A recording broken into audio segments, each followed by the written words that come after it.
नुकतंच महाराष्ट्र राज्यामध्ये 29 महानगरपालिकेच्या निवडणुका पार पडल्या असून त्याचे निकाल जाहीर झाले असून भाजप आणि शिंदे गटाला काही महानगरपालिकेमध्ये सर्वात मोठं यश मिळताना दिसत असलं तरी या 10 महानगरपालिकेमध्ये भाजप आणि शिंदे गटाला पराभवाचा सामना करावा लागला आहे। सर्वात मोठं अपयश भाजप आणि शिंदे गटाला या 10 महानगरपालिकेमध्ये मिळालेलं आहे।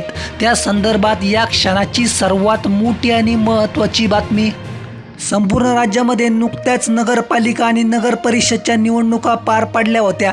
त्यामध्ये भाजप आणि शिंदे गटाला सर्वात मोठं यश मिळालं होतं। राज्यभर भाजप आणि शिंदे गटाने अजित पवार गटाने जल्लोष उत्साह साजरा केला होता। परंतु आता नुकत्याच 29 महानगरपालिकेच्या ज्या निवडणुका पार पडल्या त्याचा निकाल समोर आला असून या 10 नगरपालिकेमध्ये ज्यामध्ये भाजप आणि शिंदे गटावर वेगवेगळ्या ठिकाणी पैसे वाटपाचा आरोप करण्यात आला, काही ठिकाणी राडा झाला, काही ठिकाणी मोठा गोंधळ उडाला होता। त्यामध्ये भाजप आणि शिंदे गटाने मोठी ताकद लावली होती।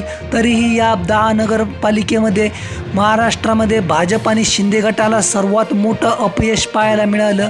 काही ठिकाणी भाजप आणि शिंदे गटाने सभा घेतल्या, मुख्यमंत्र्यांनी रोड शो सुद्धा केले, तरी काही फायदा झाला नाही। या 10 महानगरपालिकेमध्ये काँग्रेसचे उमेदवार आघाडीवर दिसत आहे, तर काही ठिकाणी मनसेचे उमेदवार आघाडीवर, तर काही ठिकाणी ठाकरे गटाचे शिवसेनेचे उमेदवार सर्वात पुढे आणि आघाडीवर दिसत आहे। या क्षणाची सर्वात मोठी आणि महत्त्वाची बातमी या 10 महानगरपालिकेमध्ये भाजप शिंदे गटाला सर्वात मोठा धक्का येथे भाजप आणि शिंदे गटाचा सुपडा साप येथे काँग्रेस आणि राष्ट्रवादीचे उमेदवार आघाडीवर सर्वात मोठं यश इथं काँग्रेस आणि राष्ट्रवादीच्या उमेदवारांना भेटत आहेत असून भाजपचे उमेदवार पिछाडीवर तर काँग्रेसचे सर्व उमेदवार आघाडीवर असून लातूर महानगरपालिकेमध्ये भाजप शिंदे गटाचा महायुतीचा सुपडा साफ होताना दिसत आहे।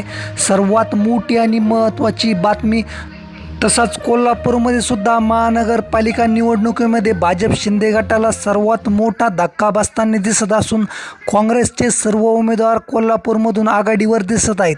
भाजप आणि शिंदे गटाला कोल्हापूरमध्ये सर्वात मोठा धक्का। या क्षणाची सर्वात मोठी आणि महत्त्वाची बातमी भाजप शिंदे गटाचा कोल्हापूर महानगरपालिकेमध्ये सर्वात मोठा दारुण पराभव। तसेच मालेगाव महानगरपालिकेमध्ये भाजप शिंदे गटाचा सुपडा साफ झाला असून सर्वात मोठं काँग्रेसला इथे यश आलं असून महानगरपालिका निवडणुका मालेगाव येथे भाजप आणि शिंदे गट पिछाडीवर तर काँग्रेस आघाडीवर दिसत आहेत। छत्रपती संभाजीनगरमध्ये भाजपला मोठा पराभव बघण्याची शक्यता आहे, तिथे MIMचे उमेदवार आघाडीवर दिसत आहे, तर भाजपला छत्रपती संभाजीनगरमध्ये मोठा अपयश आणि धक्का मिळण्याची सर्वात मोठी शक्यता